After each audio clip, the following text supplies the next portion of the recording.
Mag-aakala na ang batang to na makulit at palaging nagpapatawa ay maglalaro na ngayon sa UAAP at isa na rin sa mga pinakasikat na young basketball player dito sa Pilipinas at isa sa mga batang pinakamarami ng achievements sa murang edad. Ito nga si Maki Pellegrino noon, isang batang palaging nagpapasaya sa social media. Kung hindi sumasayaw ay nagmumukbang naman siya ng iba't ibang pagkain.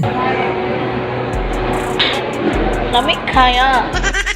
Sa mga time na yan mga boss ay wala pa talagang nag-aakala na magiging mahusay at magaling siyang basketball player. Pero meron din akong nakita na bata pa lang talaga siya ay mahilig na talaga siyang maglaro ng basketball. At fast forward tayo mga boss, si Maki Pellegrino ngayon ay isa ng palarong pambansa champion, ASEAN School Games champion at isa sa mga top high school basketball prospect sa Pilipinas na maglalaro pa para sa UAAP sa team ng De La Salle Zovel. Malayo pa pero malayo na kung ikukumpara sa batang Maki Pellegrino, di ba? At isa pa ay napakasikat na rin ang batang to ngayon sa buong Pilipinas. At ganun din itong si Raisus Bahenteng. Bata pa lang mga boss ay makikita na talaga ng skills sa basketball. Itong small but terrible point guard ng Davraa. Makikita nga sa video mga boss na kaya na niyang mag-dribble ng dalawang bola ng sabay na bihira lang gawin ng mga batang katulad niya. Kuha nga yan noong 2017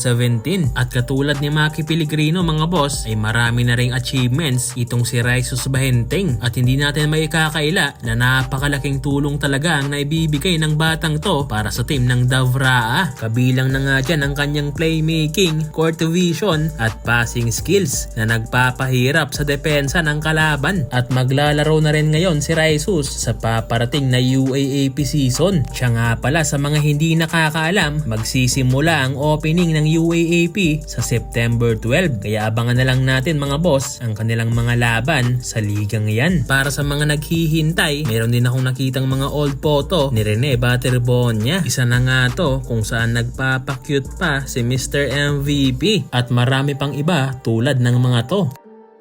Nakakapanghinaya nga mga boss dahil maagang nawala si Rene Batterbonia. Sigurado akong malayo ang mararating ng batang to kung nagkataon. And I'm pretty sure na kaya niyang mag-MVP sa UAAP kung buhay lang siya. Parang kailan lang mga boss, simula nang nawala si Mr. MVP. Ngayon ay magku 40 days na rin siya. Ngunit hindi pa rin natutupad ang matagal nang hinihiling ng nanay ni Rene Batterbonia na hustisya. Ngayon nga mga boss ay patuloy pa rin iniimbestigahan ng mga otoridad ang mga nangyari sa Dipakulaw Aurora.